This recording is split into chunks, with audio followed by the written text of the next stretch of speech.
ఆకర్షణ గారు ప్రస్తుతం ఒక సారంపల్లి మల్లారెడ్డి గారు ఉన్నారు. రైతు ఉద్యమ నాయకుడు. అనేక సంవత్సరాలుగా రైతుల సమస్యల పట్ల కొట్లాడుతూ ఏకతాటిగా ప్రభుత్వాన్ని ప్రశ్నించే ఒక ధిక్కార స్వరంతో ముందుకొస్తున్న సారంపల్లి మల్లారెడ్డి గారి దగ్గరికి వెళ్దాం.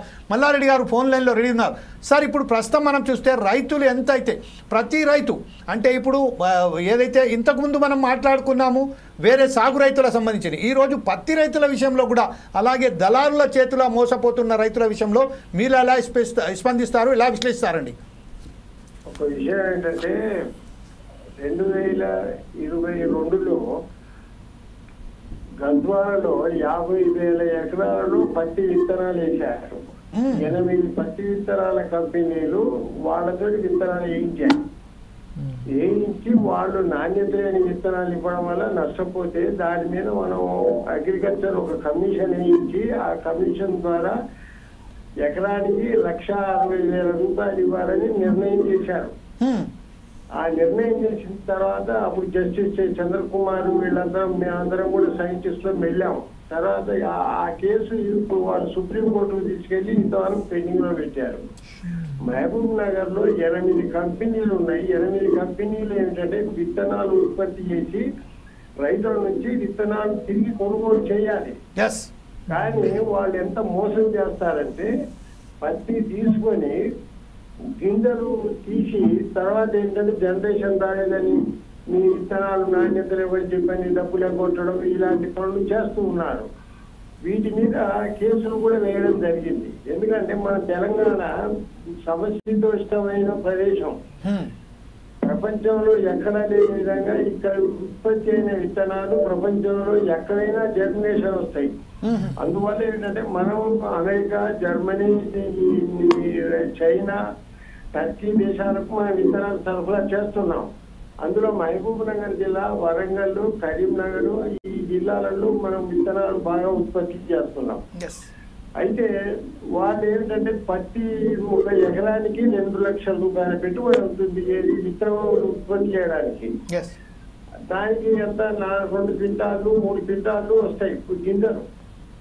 ఆ పత్తితో సహా తీసుకొని వాళ్ళు ఏంటంటే పత్తిని జిన్నింగ్ చేసి విత్తనాలను టెస్ట్ చేసి ఆ తర్వాత డబ్బులు ఇస్తారు.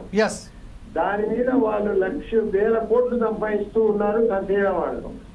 దీని మీద ఏంటంటే ఇప్పుడు అసలు చేయాల్సింది ఏంటంటే ఒక పత్తి విత్తనం వేసేటప్పుడు ఆ కంపెనీ ముందు రైతు ఇద్దరు వచ్చి అగ్రిమెంట్ చేసుకొని అగ్రికల్చర్ కమిషనర్ దగ్గర ఆ డాక్యుమెంట్ పెట్టాలి.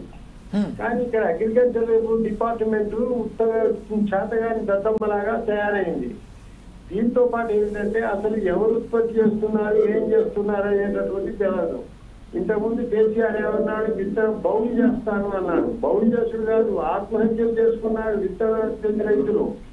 అసలు నిజానికి ఏంటంటే అసలు పత్తి విత్తనాలు ఉత్పత్తి చేసేటటువంటి రాష్ట్రంలో మన రైతులకు కూడా ఇచ్చేది నాణ్యత లేని విత్తనాలు ఇస్తున్నారు. ఎప్పటి తర్వాత హైబ్రిడ్ విత్తనాలు బయటికి ఎక్స్పోర్ట్ చేసి అమ్ముతున్నారు. వాటికి కూడా ఏంటంటే ఒక కేజీకి వాళ్ళు దాదాపు ఏంటంటే 3,000-4,000 రూపాయలు పెడుతున్నారు. ఇప్పుడు మనకు 450 గ్రాముల ప్యాకెట్స్ ఉంటాయి. అది 900 రూపాయలకి ఇవ్వాలి, కానీ వాళ్ళు 1,200కి ఇస్తూ ఉన్నారు. అందువల్ల ఏంటంటే ఈ పత్తి విత్తనాలు రైతులను నష్టపరచడమే కాకుండా వాణిజ్యపరంగా ఉత్పత్తి చేసే రైతులకు కూడా అదనపు ధర వసూలు చేసి కార్పొరేట్ సంస్థలు డబ్బు సంపాదిస్తున్నాయి. 20 లక్షల ఎకరాలు సాగు చేస్తే అందులో 50 లక్షల ఎకరాలు పత్తి వేస్తున్నాం. అంటే వరి తర్వాత పత్తే మనకు ఈ 2 పంటలే కీలకమైనవి. ఎందుకంటే దీనికి మార్కెట్ CCI ఉంది కాబట్టి ఆ CCI కొట్టడాన్ని ఆశతో వేస్తారు. చాలా వరకు ఏంటంటే ఈ గత 2-3 ఏళ్ళుగా ఏంటంటే 3 క్వింటాలు 4 క్వింటాలే వస్తూ ఉన్నాయి. అయినప్పటికీ కూడా రైతులు వేస్తూ ఉన్నారు. కానీ ఇప్పుడు గవర్నమెంట్ ఏం చేస్తుందంటే ఆ CCI కొనకుండా చేసి CCI వాడు ఏదో 2 క్వింటాలు 3 క్వింటాలే కొంటాడు, లేకపోతే మీరు బయట మార్కెట్ లో అమ్ముకుంటే డెఫిసిట్ అమౌంట్ మద్దతు ధర నిర్ణయించారు కదా 7,400 రూపాయలు, అంత తక్కువ కనుక మీకు మార్కెట్ లో వస్తే మేము డబ్బులు ఇస్తామని చెప్పని ఆదిలాబాద్ ని ఇప్పుడు వాళ్ళు తీసుకున్నారు, ఆదిలాబాద్ జిల్లాను. అందువల్ల ఏంటంటే ఈ పత్తి రైతులను మోసగించడం అనేది ఇప్పుడు మన రాష్ట్రంలో ఉన్న 8 కంపెనీలు ఉన్నాయి, 8 కార్పొరేట్ కంపెనీలు. వీళ్ళు పెద్ద ఎత్తున ఉత్పత్తి విత్తనాలప్పుడు మోసం చేస్తున్నారు. పంట పండిన తర్వాత మన రాష్ట్రంలో 32 లక్షల బేళ్ల పత్తి ఉత్పత్తి అవుతుంది. జిన్నింగ్ చేసింది అంటే జిన్నింగ్ మిల్లులు లాభాలు పొందుతున్నాయి, వ్యాపారులు లాభాలు పొందుతున్నారు, ఇతర కంపెనీలు లాభాలు పొందుతున్నాయి.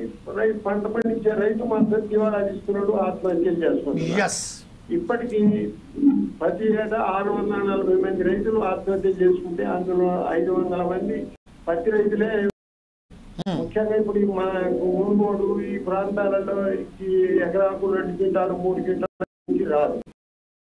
ఏంటంటే ఇప్పుడు మన వాణిజ్య పరంగా ఉత్పత్తి చేసేవాడు కూడా ఇప్పుడు 80,000 90,000 పెట్టుబడి పెట్టాలి. విత్తన ఉత్పత్తి అయితే 2 లక్షల రూపాయల పెట్టుబడి పెట్టాలి. అందులో ఏంటంటే విత్తనాలను పాలినేషన్ చేయడానికి మన కూలీ 40% చేయకుండా 50-60% చేయడం చేసి ఏంటంటే విత్తనాలు నాణ్యత లేకుండా పోతున్నాయి. దీనికి వ్యవసాయ శాఖ ఎలాంటి చర్యలు చేపట్టడం లేదు. మేము కమిషనర్తో అనేక సందర్భాల్లో చెప్పడం జరిగింది. అసలు చట్టం ఉంది, మార్కెటింగ్ చట్టంలో ఏంటంటే విత్తనోత్పత్తి రైతుతో కంపెనీ ఒప్పందం చేసుకుని ఆ ఒప్పంద పత్రాన్ని ఎంఓయూను మెమోర్ ఆఫ్ అండర్స్టాండింగ్ ను కమిషనర్ దగ్గర పెట్టాలి. ఆ కంపెనీ కనుక చట్టాన్ని ధిక్కరిస్తే కంపెనీ నుంచి నష్టపరిహారం అగ్రికల్చర్ డిపార్ట్మెంట్ ఇప్పించాలి. ఇది తుమ్మల నాగేశ్వరరావు చెప్పాము, అంతకుముందు సింగిరెడ్డి చెప్పాము, కానీ ఎవరు పట్టించుకోలేరు. ఇప్పటికి బాగా తెలంగాణలో పత్తి రైతులు అనేవాళ్ళు ఎలాంటి రక్షణ లేకుండా ఉన్నారు. ఏమైనా మనం ఆందోళన చేయడం, ఆందోళన చేసినప్పుడు ఏదో కొంచెం గొప్ప రాల్సడం తప్ప ఇప్పటికీ గద్వాల కేసు ఇప్పటికీ సుప్రీంకోర్టులో పెండింగ్ లో ఉంది. 50,000 ఎకరాలకు ఎకరానికి 1,60,000 చొప్పున చెల్లించాలి. అందువల్ల ఏమిటంటే